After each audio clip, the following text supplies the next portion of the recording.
சில உண்மையான கதைகள் மட்டும்தான் இந்த மாதிரி ஒரு கதையை படமாக எடுத்திருந்தா சூப்பராக இருக்குமே அப்படின்னு நம்மளுக்கு தோணும்.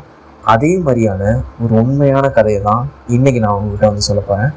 The story of டெராவேரா. டெராவேரா அப்படின்றது நம்ம சென்னையில் எப்படி டிமாண்டி காலனி ஒரு டைமில் ரொம்ப ஃபேமஸாக பேசப்பட்டுச்சோ அதே மாதிரியான ஒரு இடம் தான் டெராவேரா. பெங்களூரில் ரொம்ப ஃபேமஸாக பேசப்பட்ட ஒரு ஹாண்டட் மேன்ஷன் இந்த டெராவேரா அப்படின்ற ஒரு மேன்ஷன். ஸோ இதோட பேக் ஸ்டோரின்னு இங்கே என்ன நடந்துச்சு, எதையா ஹாண்டட் அப்படின்னு சொல்கிறாங்க, இது எல்லாத்தையும் தான் இன்னைக்கு இந்த வீடியோவில் நம்ம பார்க்க போகிறோம். வாங்க வீடியோக்குள்ளே போகிறோம். ஸோ இந்த ஸ்டோரி எங்கேருந்து ஸ்டார்ட் ஆகுதுன்னு பார்த்தீங்கன்னா ஃப்ரம் 1943. 1943 பார்த்தீங்கன்னா ஒரு ஆங்கிலோ இந்தியன் லாயரான E.J. வாஸ் அப்படின்றவர் இந்த மேன்ஷனை கட்டுறாரு. இவர் இவரோட 2 பொண்ணுங்களுக்கு இந்த வீடை கிஃப்டாக கொடுக்குறாரு. அவங்க தான் டால்ஸ் அண்ட் வெரா. அப்படியே கட் பண்ணால் 2001 and 2002 அந்த டைம்லைனில் பார்த்தீங்கன்னா டால்ஸ் அண்ட் வெரா தான் இந்த வீட்டில் வாழ்ந்துக்கிட்டு இருக்காங்க. டால்ஸ் ஒரு பியானோ டீச்சர் அண்ட் வெரா ஒரு இங்கிலீஷ் டீச்சர். இவங்க 2 பேரும் சேர்ந்து அதே மேன்ஷனில் நிறைய பசங்களுக்கு டியூஷன் கண்டக்ட் பண்ணிட்டு இருந்திருக்காங்க. ஸோ நிறைய பசங்க இவங்ககிட்ட அந்த வீட்டுக்கு போய் டியூஷன், சில பேர் இங்கிலீஷ் படிச்சிருக்காங்க, சில பேர் பியானோ கற்றுக்கிட்டு இருந்திருக்காங்க.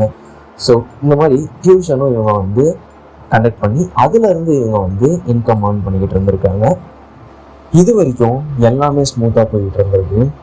கரெக்டாக 2002 அந்த ட்ராஜிக்கான இன்சிடென்ட் நடக்கிற வரைக்கும். அப்படிதான் ஒரு நாள் வெரா தூங்கிட்டு இருக்கப்ப டால்ஸோட அலறல் சத்தம் கேட்குது.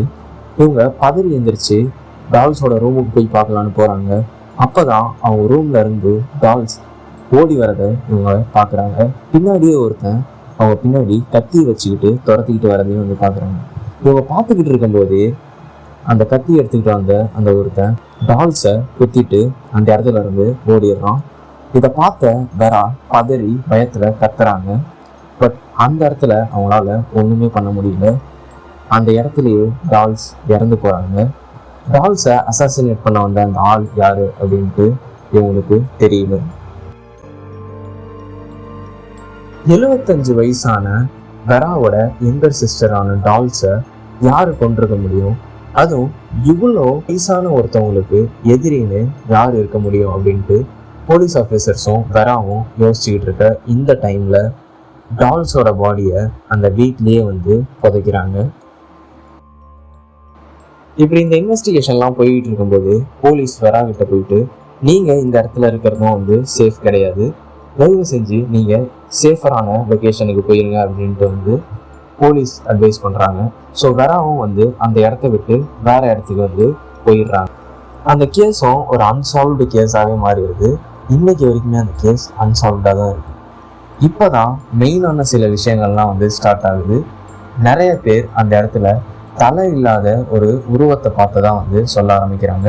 அந்த வீட்டு சைடு போகிற எல்லாருமே சொல்கிற ஒரே விஷயம், அந்த ஜன்னல்ல இருந்து யாரோ ஒருத்தர் ஒரு வயசான ஒருத்தவங்க எல்லாரையும் பார்க்கறதா சொல்கிறாங்க. ஸோ அந்த சைடு போகிறவங்க எல்லாருமே அந்த வீட்டை பார்த்து பயப்படும்போது 2014 அந்த வீட்டை டோட்டலாக டெமாலிஷ் பண்ணிடுறாங்க. அந்த வீட்டுக்கு பக்கத்தில் இருந்த செக்யூரிட்டி ஒருத்தர், அவர் பேர் பப்புன்னு சொல்கிறாங்க. அவர் அந்த இடத்துல நிறைய வினோதமான அமானுஷ்யமான விஷயங்கள்லாம் பார்த்ததா அவரும் சொல்லியிருக்காரு. இந்த கதையெல்லாம் கேட்டுட்டு சில பேர் அந்த இடத்துக்கு ஃபோட்டோஸ் வீடியோஸ் எடுக்க போகிற எல்லாருமே சொல்கிற ஒரே விஷயம் என்னன்னா, அங்கே ஃபோட்டோஸ் வீடியோஸ்லாம் எடுத்துகிட்டு அங்கே இருக்க விண்டேஜ் கார் அண்ட் அங்கே இருக்க டீச்சர்ஸான பிலாங்கிங்ஸ் எல்லாம் ஃபோட்டோ எடுத்துட்டு திருப்பி வீட்டுக்கு பார்க்கும்போது அந்த ஃபோட்டோஸ் எல்லாமே கரெக்டாக இருக்குமா. அண்ட் அது மட்டும் இல்லை, அங்கே போய் ஃபோட்டோ எடுக்கும்போது நிறைய பேருக்கு அவங்களோட கேமராவில் இருக்க பேட்டரி எல்லாமே டெட் ஆகிரும் அப்படின்னு சொல்கிறாங்க. அந்த சைடு போகிற நிறைய பேர் அந்த இடத்துல அலறல் சத்தங்கள் கேட்குறதாகவும், அந்த வீட்டோட விண்டோவில் ஒருத்தரோட ஃபேஸ் தெரியறதாகவும் அதை நிறைய பேர் பார்த்ததாகவும் சொல்லியிருக்காங்க. அண்ட் இது மட்டும் இல்லை, அந்த வீட்டை இடிக்கிறதுக்கு முன்னாடி சில பேர் அந்த வீட்டுக்குள்ளே போய் பார்த்துருக்காங்க. சில ரூம்ஸில் டெம்பரேச்சர் ரொம்ப கோல்டாக இருந்திருக்கு. அண்ட் அது மட்டும் இல்லை, சில பேர் பியானோ வாசிக்கிற சவுண்ட்ஸ் கேட்டதாகவும் சொல்லியிருக்காங்க. இப்போ அந்த இடத்த இடித்து ஷாப்பிங் காம்ப்ளெக்ஸாக கட்டிட்டாலும் நிறைய பேர் பெங்களூரில் இருக்க நிறைய பேர் அந்த சைடு போகும்போது டெராவேராவோட மெமரிஸ் அவங்கள பயன்படுத்திக்கிட்டு தான் இருக்குது.